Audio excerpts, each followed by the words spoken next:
Hello and welcome to the bytes. आज हमारे साथ मौजूद हैं युवा एएमआईएम के जिला अध्यक्ष मुनव्वर हसन साहब, जो इससे पहले एएमआईएम को सीमांचल में फैलाने के लिए अपना खून पसीना एक कर चुके हैं। अभी रिसेंटली उन्होंने एआईएम के जिला अध्यक्ष से इस्तीफा दिया है। उन्होंने कई सारे कारण बताए हैं। उसके अलावा सीमांचल में काफ़ी सोशल वर्क या सोशल एक्टिविटीज ग्रुप में काफ़ी काम करते हैं और युवाओं को काफ़ी प्रेरित भी करते हैं। तो चलिए बात करते हैं मुनव्वर हसन से। हम जानना चाहेंगे सीमांचल के कुछ राजनीतिक और सामाजिक मुद्दों के बारे में। तो आपका स्वागत है द बाइट में। जी। तो सबसे पहले हम आपको जानना चाहेंगे कि आपने एआईएम से अभी रिसेंटली इस्तीफा दिया है, उसका कारण क्या था? सबसे पहले तो हम पार्टी पे जिला युवा सचिव थे, अध्यक्ष नहीं। हम लोगों ने काम किया। कारण है इस्तीफा देने का कि हम लोगों ने जो बात किया था, जो मीटिंग किया था, जो समाज के हित के लिए, उसका बिल्कुल विपरीत अख्तरुल ईमान निकला।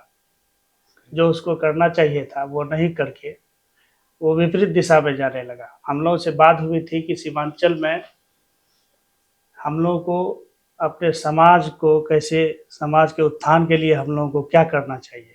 उसके लिए अगर हम लोगों को चैरिटी करना पड़े और कुछ करना पड़े, इसलिए कि वहाँ बहुत सारा गरीब तबका है। पूरे देश में सबसे ज़्यादा गरीबी सीमांचल में पाया जाता है, लेकिन अख्तरुल ईमान जीतने के बाद उसका बिल्कुल उल्टा किया और वो समाज के हित में ऐसा कुछ भी नहीं कर रहा है जो उसको करना चाहिए। अच्छा, मैं यहाँ आपसे जानना चाहूँगा, क्या अख्तरुल ईमान ही एआईएमआईएम पार्टी है सीमांचल में? आप तो एआईएमआईएम से जुड़े हुए थे, जी। या आप ये दावा करते थे कि असदुद्दीन अवैसी के सिपाही हैं? एआईएमआईएम का टोटल अख्तरुल ईमान तो नहीं है, बिल्कुल। लेकिन इसमें अगर कहा जाए कि अख्तरुल ईमान ही ऑल इन ऑल है, यहाँ पार्टी कुछ नहीं है, अख्तरुल ईमान ही पार्टी है। और जिस तरह से उसको अगर ये भी कहा जाए कि जैसे अवैसी साहब ने हैदराबाद में अपना जाल फैला के रखा है, उसी तरह से ये भी अपना जाल सीमांचल में या पूरे बिहार में फैलाना चाह रहा है। इसको किसी से कोई मतलब नहीं है, ना पार्टी के पदाधिकारी से, ना किसी नेता से। इसको सिर्फ अपना अपना भाई और अपना ही काम में लगा हुआ है ये। ओके। हम यहाँ आपसे जानना चाहेंगे, आपने जब इस्तीफा दिया था तो इस्तीफे में लिखा था कि एआईएमआईएम और आरएसएस के विचारधारा में कोई अंतर नहीं है। तो इसके बारे में आप जी क्या बिल्कुल। कहेंगे? ये इसलिए सबको ही कहता है, अब तो लगभग पूरे देश में जो मुसलमान, जो मुस्लिम तबका है, उसको समझ में आ गया है कि वो आरएसएस या बीजेपी का बी टीम भी उसको कहा जाता है। और इसलिए भी कहता है कि उसका जो मुस्लिम के प्रति जो वो कह रहा है कि हम मुसलमानों के लिए ये करेंगे वो करेंगे, वो हर बात या ऑन द हाउस या ऑन द स्टेज क्यों कहता है कि मुसलमानों के लिए। अब बीच बीच में उसका जो कार्यकर्ता है, जिसको प्रवक्ता बना के रखा है नेशनल, वो कुछ ऐसा ना ऐसा बयान दे देता है साल में 6 महीना में कि देश का माहौल को खराब करने में बहुत ज्यादा हाथ है उसका। ओके। तो एक अभी आपने जस्ट जस्ट पार्टी छोड़ा है तो एग्जिट इंटरव्यू के रूप में हम जानना चाहेंगे कि आपकी पार्टी में क्या कमी थी। मतलब और भी बहुत सारा जो आप अभी खुल के नहीं बता रहे हैं, शायद मैं जानना चाहूंगा, या आपके दिमाग में नहीं आ रहा हो, बहुत सारा कारण हो सकता है।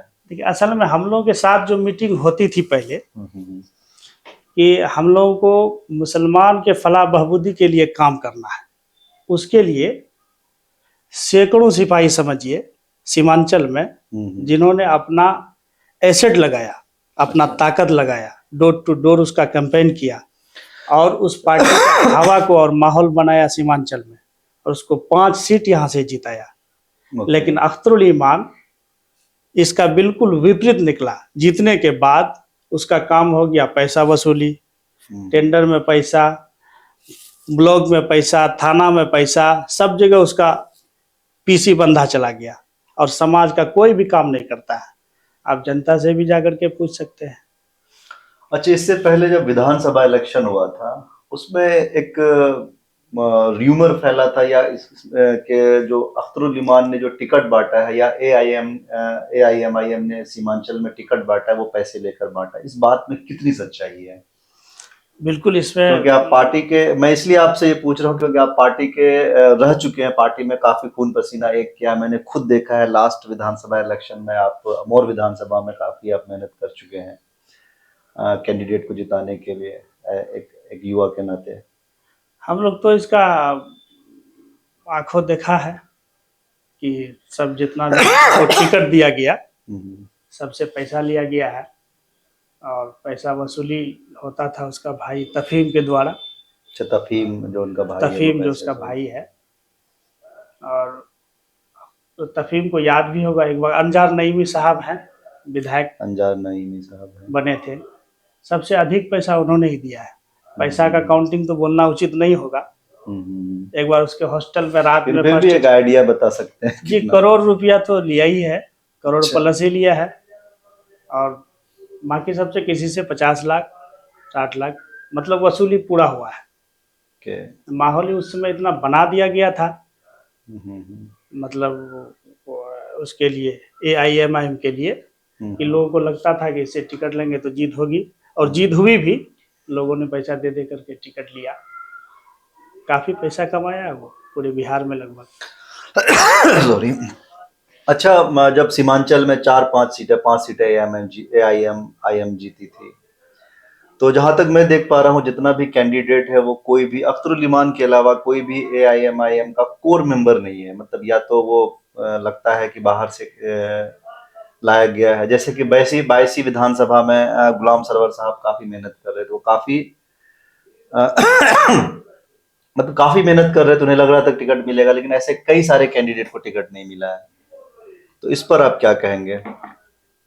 जी, गुलाम सरवर साहब ने तो इतनी मेहनत की है इस पार्टी के लिए, और डोर टू डोर जहाँ पे हुआ जाना पड़ा, बहुत सारा प्रोग्राम शुरू से लेके अंत तक, लेकिन उनको टिकट नहीं दिया गया। हम लोगों ने पहल भी किया था, किशनगंज में जाकर के 10 दिन हम लोगों ने होटल में जा लेकर के रहा, लेकिन अख्तरुल ईमान मिलने का समय नहीं दिया। अवैसी साहब आए, उससे मुलाकात नहीं हुई, टिकट वो अपना अंदर अंदर बेच लिए। हालांकि बाद में ये भी पैसा वैसा देने के लिए तैयार हो गए कि टिकट दिया जाए, लेकिन इसको नहीं दिए। मेन वही कारण था, बेच रहा टिकट को, टिकट 82 विधानसभा का बेच दिया गया। तो अब सीमांचल की राजनीति में काफी अग्रसर है, आपको क्या लगता है कौन सी पार्टी यहाँ के लिए मतलब बेस्ट रहेगा? सबसे बेहतर पार्टी कौन सा है अगर पॉलिटिकल पार्टी की बात करें तो? सबसे बेस्ट पार्टी अगर देखिएगा तो JDU को माना जाए। क्या आप ऐसा इसलिए नहीं कह रहे हैं क्योंकि आप जदयू में हैं? AIM छोड़ने के बाद आप आजकल जदयू के खेमे में दिख रहे हैं। जी, JDU के खेमे में इसलिए देख रहे हैं, हमने माननीय मुख्यमंत्री श्री नीतीश कुमार जी को काफ़ी पढ़ा है और उसके बारे में काफ़ी जानकारी हासिल की है। शुरू से अब तक देखिएगा, लगभग 17 या 18 साल हो गया मुख्यमंत्री कार्यकाल में। समाज में जितने तबका है सबके लिए वो बिल्कुल डिवाइड करके किसका क्या हिस्सा होना चाहिए, किसको क्या हिस्सेदारी मिलनी चाहिए, उन्होंने ये सब कार्य किया है। आप किसी भी तबका को उठा के देख लीजिए, किसी को भी मायूस वो नहीं किया है। इसीलिए हमको बेहतर लगा कि इस देश के राजनीति में अगर कोई ऐसा नेता है तो वो माननीय नीतीश कुमार जी हैं। अच्छा, आपको लगता है कि जो सीमांचल के लिए जो सबसे बेस्ट लीडर हो सकता है वो नीतीश कुमार हो सकता है, जो कि अभी चीफ मिनिस्टर हैं? तो उनके कुछ काम को आप गिना सकते हैं? जी जी, बिल्कुल गिना सकते हैं। बहुत सारे काम किए हैं, उसको इतने काम है समझ के गिनाना भी मुश्किल है। अच्छा, आप कुछ 4-5 गिना दीजिए। रोड ले लीजिए, बिहार का हर जगह आप जिस भी एरिया में चले जाइए सब जगह रोड हो, पुल हो, पुलिया हो, एजुकेशन का मामला हो। अभी देख लीजिए स्कूल में के पाठक जी अपना काफ़ी क्लास को सुनिश्चित ढंग से चलवा रहे हैं। बाकी मदरसा बोर्ड है, मेडिकल कॉलेज है, बहुत जगह अपना क्या कहते हैं कि कार्य चल रहा है, हवाई अड्डा, ये सब के लिए भी।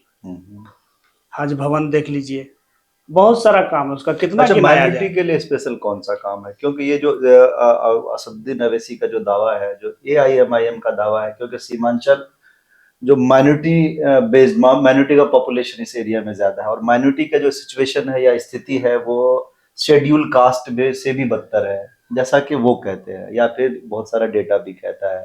तो माइनॉरिटी के वेलफेयर के लिए उन्होंने कौन कौन सा काम किया, आप कुछ बता सकते हैं? अब तक मतलब बिहार में शुरू से लेकर अब तक जितना भी मुख्यमंत्री रहे हैं, माइनॉरिटी के लिए सबसे अधिक काम माननीय मुख्यमंत्री नीतीश कुमार। अगर देखा जाए कि आप माइनॉरिटी का काम अगर गिनना चाहते हैं तो मदरसा ले लीजिए। पहले मदरसा में जो टीचर थे उसके मतलब सैलरी नहीं मिलती थी, अब टाइम टू टाइम मिलता है। सरकार का जो काम है यही सब न करना है। बस जो मदरसा को सैलरी मिलती है, टीचर को, और इसके भी अलावा बहुत सारा माइनॉरिटी का काम अल्पसंख्यक में जितना भी ले लीजिए उसका लोन हो और भी कोई कार्य हो। अच्छा, आप एक युवा नेता हैं जी। सीमांचल में, काफी मतलब है कि बढ़ चढ़ के राजनीतिक इसमें हिस्सा लेते हैं और युवाओं को जागरूक भी करते हैं। आप माइनॉरिटीज के कुछ इशू बताएंगे जो यहाँ के मुद्दे हैं या राजनीतिक मुद्दे जिसके लिए हमें इलेक्ट करना चाहिए लोगों को? हम यहाँ के युवाओं को यही मैसेज देंगे, देना चाहेंगे कि हम जैसे अदर लीडर के लिए जितना जान गंवा रहे हैं या और सब लीडर के पीछे में जितना समय हम लोग लगाते हैं वो थोड़ा सा स्टडी नीतीश कुमार का करें कि इस बिहार में माननीय नीतीश कुमार ही एक ऐसा नेता है जो माइनॉरिटी के उत्थान के लिए वो हर संभव जो कदम उठाना हुआ है वो बोलते नहीं है लेकिन करते जरूर है। ओके। अच्छा, नीतीश कुमार बार बार गठबंधन बदलते हैं, ये आपको पता है? बार बार गठबंधन बदलते हैं, उसका कारण है कि बिहार को जब जब जैसा जरूरत पड़ता है, माननीय नीतीश कुमार ही एक ऐसा नेता है जो अपने मन के हिसाब से समाज को किस चीज का जरूरत है या राज्य को किस चीज का जरूरत है, हमेशा उन्होंने कदम उठाया है राज्य के भलाई के लिए, न कि अपने भलाई के लिए। तो क्या वो फिर पलटी मार सकते हैं राज्य की भलाई के लिए? अब तो ऐसा नहीं कहा जाए, इसलिए कि इंडिया गठबंधन को जो बनाया गया है पूरे देश में, और इस गठबंधन का उसको दिल कहा जाए माननीय नीतीश कुमार जी को, शुरू से ही सबको इकट्ठा करने में, सबको मजबूत करने में इसका अहम योगदान रहा है। अच्छा, अभी जातिगत जनगणना हुआ था, इसके बारे में आप कुछ कहेंगे? अब युवा नेता हैं, काफी मतलब एक्टिव रहते हैं। जातीय जनगणना इसलिए भी किया गया है, एक तो पता चले कि किसकी आबादी कितनी है। आप कोई काम को जब बांटते हैं तो किसकी कितनी हिस्सेदारी होगी, वो सब चीज को नजर में रखते हुए जातीय जनगणना किया गया है और माननीय नीतीश कुमार जी इसको लागू भी कर दिए हैं। आप जो रोजगार होगा, जो जॉब से होंगे, जो भी कार्य होगा, इसके आधार पर सबको दिया जाएगा। माइनॉरिटी का नेता आप किसे मानते हैं? अभी तो मेरा मानना है कि माइनॉरिटी का एक ही नेता है पूरे मुल्क में, नीतीश कुमार। आप एक युवा नेता हैं, तो आप युवाओं, सीमांचल के युवाओं को क्या मतलब मैसेज देना चाहेंगे?